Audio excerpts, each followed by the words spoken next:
Do you feel that you have the gift of prophecy or interpretation, whether that is dreams or what's going on in other people's lives? I'm going to share something that I found inside of my clients' Akashic records in case it supports you on your journey, because this is also going to be timeline healing for soul fragments within our energetic field.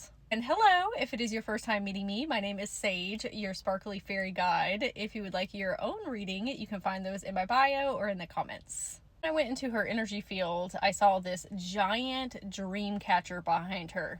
Massive. And I said, Mama, there is a dream catcher behind you. And she said, oh, this is my gateway. And I said, gateway to where? Grabbed her hand and said, let's go see. But she got really nervous and scared. I said, well, I'm here with you. Does that help? And she said, I don't know. I don't want something to happen to you either. And I was like, well, that's very sweet and endearing. Said, nothing's gonna get past me. And I held this sword up like I was Joan of Arc and, hit a pose. She said, well, okay. And we walked into the dream catcher together, and we were in this really dark hallway with these flickering lights. And this voice came overhead and said, choose your path. And there was two of them that went like this. And I said, that was very ominous. She said, see, this is why I didn't want to come in here. I said, okay, that's understandable. I think you need to lighten up. And I flipped this switch that was in there, and all of a sudden it was really bright and sunny, and we were in this green pasture, and there was rainbows and butterflies everywhere, and the song was playing, rainbows and lollipops. And I just looked it up. It's called Sunshine, Rainbows, Lollipops by Leslie Gore. You can go watch that on YouTube. It's very cute.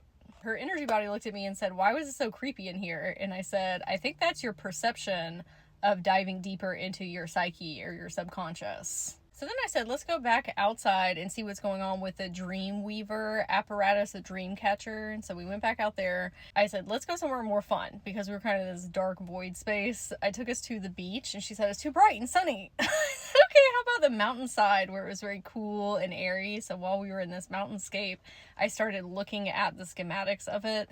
And I said, hey, if there are any guides that are overseers of this system, can you come forward so I can talk to you about what's going on? And this elk humanoid being walked out of it and came over to us, and he grabbed her hands and put them in a prayer position, and then wrapped his arms around her and hugged her, and then they disappeared. And I was like, hello. And you know how there's the veil that you can see through? He stuck his arm through it and grabbed my shirt and pulled me in there with them. Oh, and the reason that we couldn't be at the beach is because she was energetically reading that the elk being was not going to enjoy being there. The mountain was more his vibe. When I got on the other side of the veil, which was deeper in her Akashic records, I saw this older woman that was kind of crouched in the corner, and she had this hood over her head and cape on her back and was kind of shrouded. And I walked over and I said, hey, and introduced myself. And she kept on saying I couldn't save them, just over and over again. I couldn't save them. Now, I'm going to give a discernment check here, okay, about listening to this, because it has to do with the military and some not so great things that happened, not in this incarnation, but a different one. But I want to say that just in case. Okay, we need to be in a good mental place to listen to this. I went over and touched her back. I could see an image that she was replaying in her mind. I said, oh, you are a prophesizer. You can tell when things are going to happen in the future. What had happened in this woman's timeline, the different incarnation of my client, is she was working with military advisors, and they were going into war, and she was trying to warn them, hey, if you go into this battle, no one is going to make it out. None of the soldiers or any of the commanders. And apparently she was really revered for her gifts because she was contracted by the military, and they had listened to her numerous times before and it had worked out. But for this situation, they're like, oh, too bad. We have to go through with it. Of course, what ended up happening was none of them survived. And this is the trauma loop that she has been stuck in. Before we get into this further, I normally talk to people in a very empathetic and compassionate, nurturing manner, but this woman likes just matter of fact, tell me like it is. And I read that about her, so that's why I'm speaking in these tones that I am. Okay, I'm gonna read from my notes here. I said, what more could you have done other than tell them what was going to happen? I said, others' actions are not your responsibility. People make their own choices. And she said, well, what if I had been able to speak to the soldiers individually instead of just the commanders?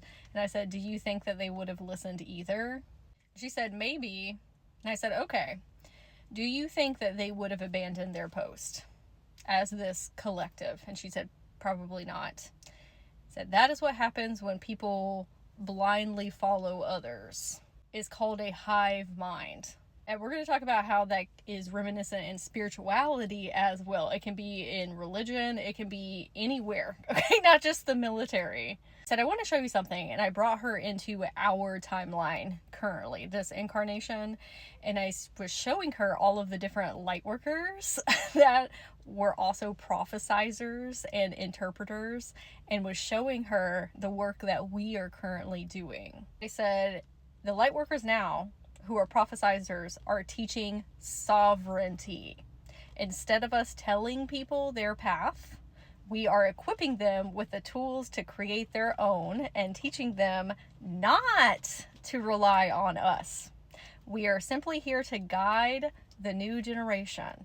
Everyone is responsible for themselves, including you and what you choose to do with this pain that you have been holding on to. Talking to her, I said, you can either suffer in it or you can commit to a different cause. I said, my client in this incarnation needs a mentor to help her with her prophesizing and interpretation skills. I said, you are more than welcome to join her spirit team and teaching people how to be sovereign and not just getting into this hive mind and blindly following others, and help teach her how to integrate these tools as well, because prophesizers can also be the same type of military commanders that she was experiencing of, oh, you just do what I say. No, we're not doing that anymore. I said, you're also welcome to walk your own path if you decide to step out of this trauma loop that you have been in. She said, I do want to help my sister. Talking about my client. I said, that's so amazing. You are going to be a part of the new age movement. And this is where you're going to heal that trauma wound on an even deeper level, because you are changing what you are supporting and helping others with, so they can stand in their own strength and confidence and make their own decisions. This is when we went back to look at the dream catcher apparatus, and it has all those cone-secting lines within it. I was looking at the one that was not working correctly, and it mended itself by helping this other incarnation. The reason that we needed to do that is because my client was not having full access to her capabilities because of this soul fragment and the needed healing in her records. I would love to hear in the comments if this message resonated with you, what your biggest takeaway is, if you feel this way as well. This shift, collective shift of don't just listen to me. We need to get you to a place where you are completely sovereign and able to make your own decisions and choices. I will help guide you, but it is ultimately up to you what path that you choose. Remember to give a follow to join our community, and I'm wishing you a very magical day.